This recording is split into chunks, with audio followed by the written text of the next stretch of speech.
Lepo pozdravljeni v še eni izredni izdaji oddaje Aktualno, v katerih sem že poročala o zadnjih dogodkih v Centru za socialno delo, no in tudi danes ne bo nič drugače. V Centru za socialno delo so iskali novega direktorja in na razpisano delovno mesto se je prijavilo 5 kandidatov, pri čemer dejansko ne gre prezreti dejstva, da je imel eden od 5, torej več kot odlične veze z svetom zavoda, tako prijateljske kot tudi strankarske.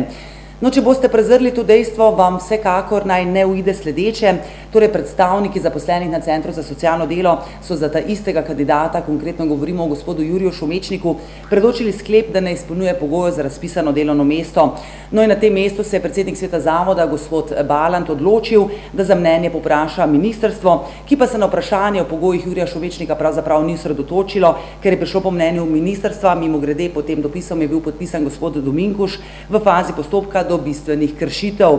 No, žal pa sem veliko kasneje izvedela za takojšen odgovor sekretarke na ministrstvu, ki je bila v svojem dopisu sila jasna in je jasno opredelila, katere pogoje mora kandidat imeti in da bržkone ne bo težko ugotoviti, ali ima nek kandidat pogoje ali ne, sploh če vemo, da svet zavoda rokuje z vso dokumentacijo.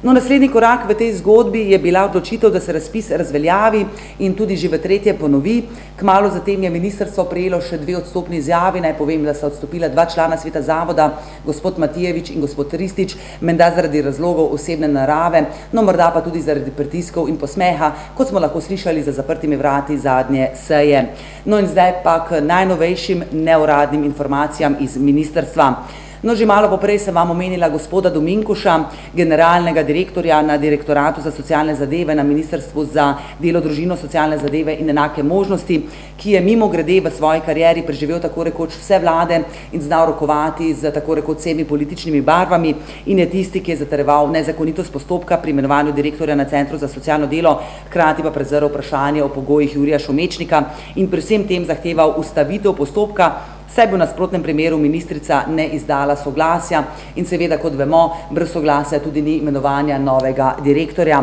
No in kot kaže, je torej ravno ta gospod Dominkuš, mimogrede lahko povem, da sem ga danes klicala, vendar je žal odsoten, seveda po nekih neuradnih informacijah iz ministrstva,